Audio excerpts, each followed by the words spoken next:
Baseball concluded a fascinating season when a historically great team from one of the sport's best markets beat a ratings-generating outfit from Los Angeles after dispatching two 100-win teams. The game is so good right now that occasionally football fans check the scores at halftime. The tug-of-war between baseball and football for American hearts, minds, eyeballs and clicks ended long ago, with football dragging baseball along like a tin can behind a wedding limousine.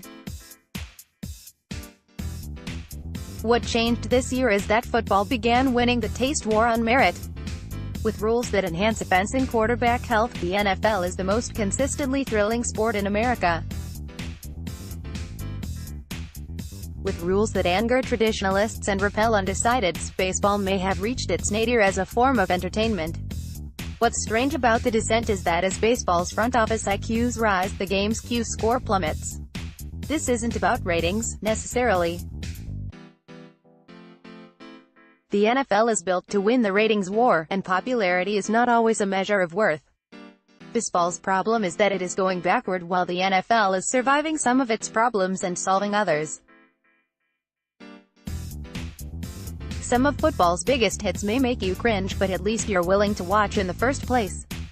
Baseball is becoming unwatchable, and it's the fault of the nerds who run the teams. Analytics can give a team an edge and dull an entire league. Take the shift. Teams always have been willing to shade their fielders toward areas where the ball is most likely to be hit. Baseball's nerds have taken that quality idea and turned it into shifts that displace fielders and punish star hitters for smashing line drives to areas that have yielded hits for 150 years. The shift may help a team win, but it's not good for the game. It depresses offense and tempts 250-pound sluggers to bunt. Take pitcher specialization. Team A may give itself an edge by using 6 relievers for 1 batter each, but doing so makes the average sports fan turn to something more interesting, like DVRAD weather reports.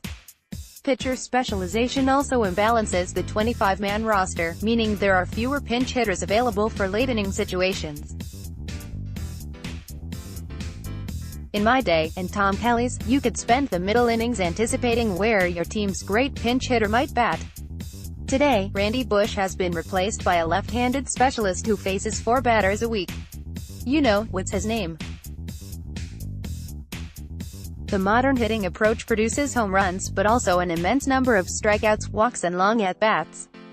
The ball is rarely in play, meaning the game's most beautiful moments, the running catch, the diving stop, the triple to the gap, occur less frequently.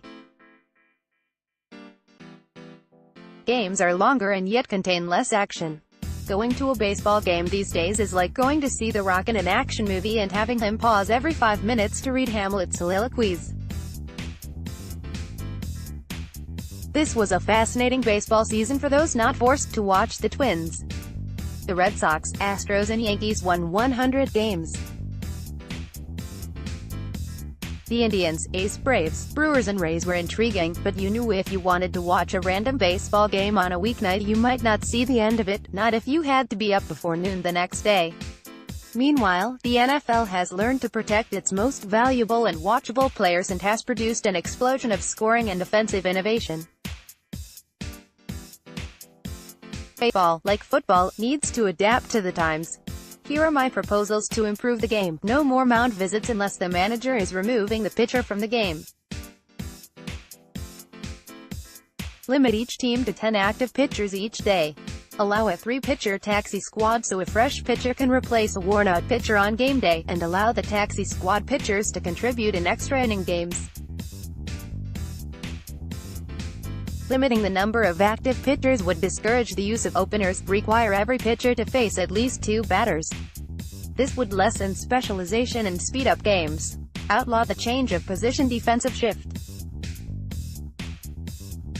Use a robot to call strikes and have the on-field umpire carry a video screen so reviews take less time. Wake up, baseball. If Roger Stinking Goodell can preside over an improved game, what are you waiting for?